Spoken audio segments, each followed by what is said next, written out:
Dr. Eriksson, an experienced glaciologist, had spent years studying the icy depths of Antarctica.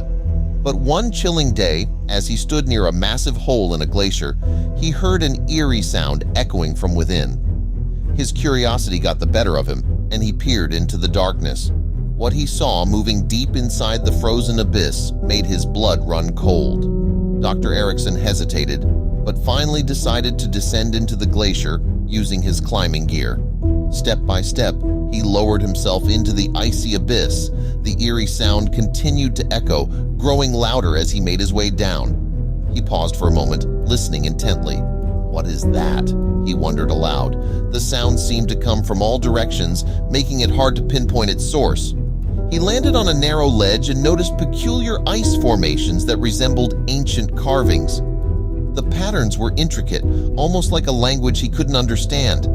His flashlight revealed a narrow tunnel further along the ledge. He took a deep breath, steadying himself. "Let's see what's inside." But before we start, smash the like button and make sure to subscribe if you haven't, and hit that notification bell so that you won't miss any new stories. Debating whether to radio for support, he opted to explore the tunnel for any signs of movement. The thought of calling for help tugged at him, but he was too intrigued to stop now. Inside the tunnel, Dr. Eriksson found remnants of what appeared to be old scientific equipment. Rusted metal fragments and glass tubes were scattered across the icy floor. He knelt down, brushing away layers of frost. "These look ancient," he said, astonished. "This must be decades, maybe centuries old," he thought. He examined a piece more closely, noting the intricate details. Whatever research had been conducted here, it was far ahead of its time. The implications were staggering. He photographed the equipment for documentation, feeling an inexplicable connection to the unknown scientists who had been there before. As he moved deeper, he noticed a faint, shimmering blue light emanating from within the glacier walls. The glow was mesmerizing, cutting through the darkness like a beacon. What could be causing this, he wondered. Intrigued and cautious, he inched closer, drawn toward the mysterious radiance that seemed to defy the icy environment. Could this be natural or something more extraordinary? The question gnawed at him as he stared at the mysterious blue light. "Only one way to find out," he muttered under his breath. His pulse quickened as he contemplated his next move. He decided to follow the light, even as the eerie sounds grew more intense, almost guiding him forward. Each step was deliberate, his senses on high alert. The tunnel twisted and turned, leading him deeper into the frozen labyrinth. He moved cautiously, aware that danger could lurk around every corner. News of Dr. Eriksson's unexpected descent reached his research team at the base camp. Sarah, the team leader, stared at the radio in disbelief. "He went in alone? Why didn't he wait for us?" she exclaimed. The other team members exchanged worried glances. The situation was more serious than they had anticipated. They quickly understood the urgency and began to mobilize, each member knowing their role in the rescue operation. Communication channels were established, and they attempted to contact Dr. Eriksson. "Eriksson, come in. Do you read me?" Sarah called out, hoping for a quick response. Time was ticking, and every second mattered. The team set up communication equipment to try and establish contact with him. Antennas were raised, radios were calibrated, and satellite links were tested. Meanwhile, Dr. Eriksson navigated treacherous ice pathways, finding footprints that seemed to stop abruptly. "How is this possible?" he wondered aloud, inspecting the prints closely. The tracks were fresh, suggesting someone else had ventured here recently. Could someone else have been there recently? He questioned. The silence around him offered no answers, only the unsettling echoes of his own inquiries. A sudden tremor caused by shifting ice nearly trapped him, but he managed to find a narrow escape route leading to a previously unknown cavern. The new cavern loomed before him, its entrance dark and foreboding. He gulped down his fear and stepped inside, driven by curiosity and a sense of impending discovery. Within the cavern, Dr. Eriksson found a series of enigmatic symbols carved into the ice. They lined the walls, forming intricate patterns that seemed to tell a story. He cataloged the symbols but understood none of their meanings. His camera clicked repeatedly, capturing each mysterious carving. The sound, now more pronounced, reverberated through the cave, bouncing off the carvings. Each echo felt like a whisper from another time, almost guiding him. "This is unreal," Dr. Eriksson muttered, his breath visible in the cold air. The sound seemed to pulse with a life of its own, urging him forward. As he explored further, a peculiar warmth emanated from beneath the ice floor, suggesting geothermal activity below. He knelt down to feel the warmer ice, trying to comprehend its source. The discovery hinted at deeper mysteries, pushing him to dig further, even as the chilling sounds grew more haunting. Dr. Eriksson's research team received satellite data showing unusual heat signatures coming from the glacier. "This can't be right," Sarah said, studying the readouts. The anomaly was significant, pointing directly to Eriksson's location.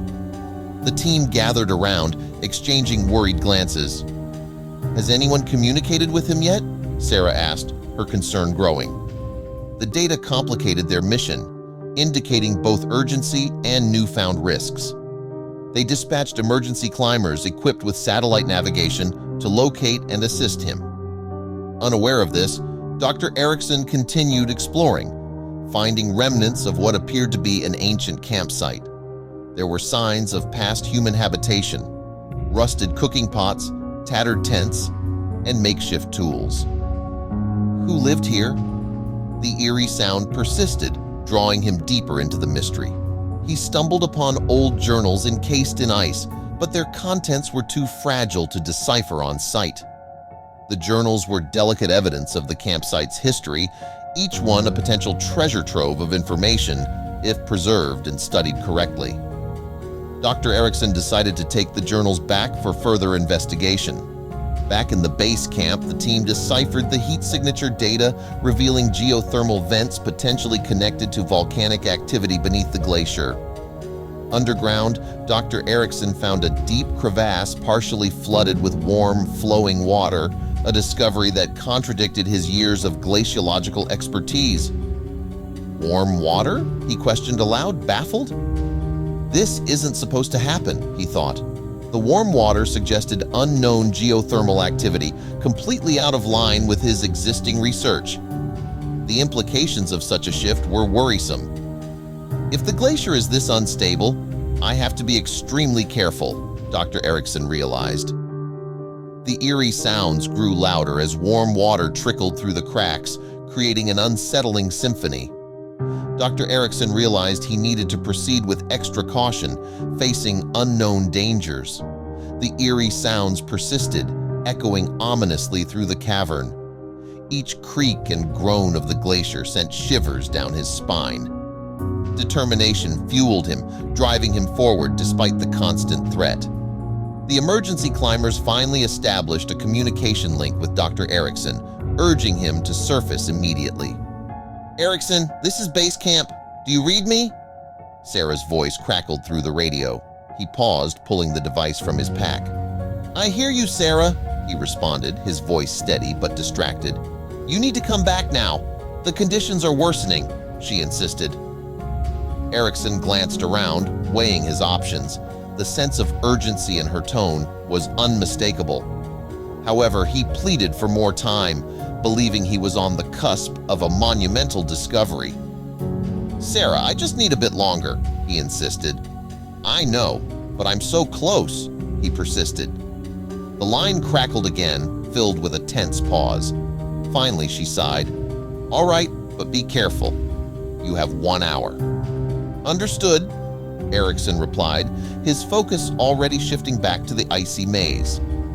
He resumed his cautious journey, aware that time was ticking.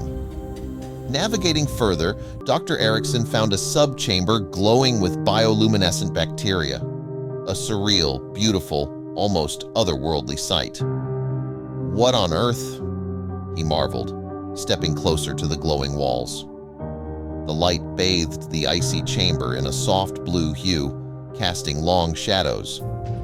The discovery was unlike anything he had ever seen, pushing his curiosity to new heights. Suddenly, He was attacked by a sudden rush of air and ice, indicating unstable conditions. The force nearly knocked him off his feet. Whoa! Shards of ice rained down, some narrowly missing him. The immediate danger seemed to have passed, but the instability was a growing concern. The eerie sounds persisted, filling the chamber with an unsettling hum. Driven by a mix of fear and curiosity, he decided to follow the sounds, intrigued by their mysterious origin. With only minutes before his time ran out, he scrambled deeper into the newly revealed subchamber. Here, he found bones that appeared human but with anomalies suggesting they were ancient, or perhaps not wholly human. The skeletal structures seemed off, with elongated limbs and unusual skull shapes. What kind of creatures were these, he wondered. These discoveries left him conflicted between awe and dread, contemplating if they were remnants of an unknown civilization. The possibility that an ancient, perhaps even a non-human culture, had once thrived deep in this glacier piqued his curiosity and stirred fear. Could this glacier hold the key to a lost world, he wondered. The weight of his findings pressed heavily on him, urging a swift yet careful documentation. He took detailed photographs of the discoveries, meticulously capturing every angle and detail. "Keep an eye on the heat markers," Sarah instructed. The team moved with precision, bridging gaps and crossing treacherous ice. At the same time, Dr. Eriksson stumbled upon a preserved, possibly ancient, human figure encased in a thin layer of ice at the chamber's far end. "What have we here?" he whispered, approaching the figure. The eerie light illuminated the frozen visage, casting haunting shadows. Its features were serene, eyes closed as if in eternal slumber.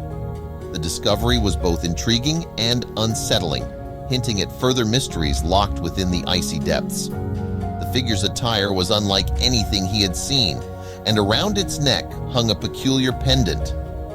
"This is incredible," he thought, examining the ornament closely. Its intricate design and ancient runes suggested a significance far beyond mere decoration. "Who were you?" he wondered aloud, eyes fixed on the pendant. The artifact lent a sense of urgency to his quest, as if unlocking its secrets could explain the glacier's hidden history. Desperation to uncover its identity surged through him. The pendant seemed to hold the key. He felt an overwhelming urge to free it from the icy grasp. This could be my only chance, he thought, torn between retreat and revelation. The glacier's secrets were within reach. He decided to carefully retrieve the pendant before making his escape. Finally, the pendant came free, glinting in the dim light. "Got it?" Eriksson said, slipping it into his pack. With the artifact secured, he turned towards the entrance, his heart racing against time. He had to get out, now. In a final frantic effort, Dr. Eriksson managed to free the pendant with ancient runes etched into its surface from the figure. The runes were peculiar, unlike any language he had ever encountered. As his rescue team reached him, he realized the figure bore a striking resemblance to himself. The ancient pendant held a microchip that, when analyzed, revealed an astonishing secret. Back at base camp, the scientists gathered around, eagerly awaiting the data. "What does it say?" Sarah asked, her voice full of anticipation. The readings from the microchip began to display on the screen. It was a message from the future, warning of the glacier's imminent collapse due to human actions. The words on the screen were clear and urgent. "If this is true, we need to act immediately," Sarah said, her eyes wide with concern. The message underscored the critical need for immediate intervention to prevent unprecedented disaster. This revelation suggested a time traveler had left the message to alter the course of history. "A time traveler? Here?" someone murmured in disbelief. The pendant, the message, the figure resembling Dr. Eriksson, all pointed to a deliberate attempt to communicate across time. "We have to share this with the world," Sarah declared. The urgency of their mission intensified, knowing the future itself was at stake. Dr. Eriksson knew he had to share this information for the sake of humanity's future. The realization of their role in potentially altering the future weighed heavily on them. Their goal was clear: inform the world and initiate changes to prevent ecological disaster. The rescue team, now aware of the message, quickly extracted Dr. Eriksson from the glacier. "We've got you, Eriksson," Sarah reassured as they guided him towards safety. Eriksson felt a mix of relief and anxiety, knowing their discovery was just the beginning of a monumental task. Back at base camp, scientists began analyzing the pendant's microchip data in detail. Computers hummed and screens flickered with lines of code and deciphered messages. "We need to understand every aspect of this," one of the lead scientists urged. The team worked tirelessly, piecing together the time traveler's warning. "This data could change everything we know," Sarah remarked. The atmosphere was electric with anticipation and determination to decode the future's urgent plea for change. They released the findings to the global scientific community, urging immediate action to prevent glacier collapse. News of the discovery quickly spread, capturing the attention of scientists, policymakers, and the public. "We must act now," Eriksson addressed in a virtual conference. His message was clear. The time traveler's warning could not be ignored. Urged by the compelling evidence, governments and scientists began to coordinate global efforts aimed at stabilizing the glacier and averting disaster. Dr. Eriksson's discovery led to groundbreaking research and policy changes, hopefully averting the foretold disaster. "We're seeing unprecedented cooperation among nations," Sarah noted. Research grants were approved, conservation laws were enacted, and new technologies were developed to monitor and protect glaciers globally. "This is just the beginning," Eriksson said. His eyes were filled with a mix of hope and determination. The mission to secure the future had only just begun, but the first steps had been taken.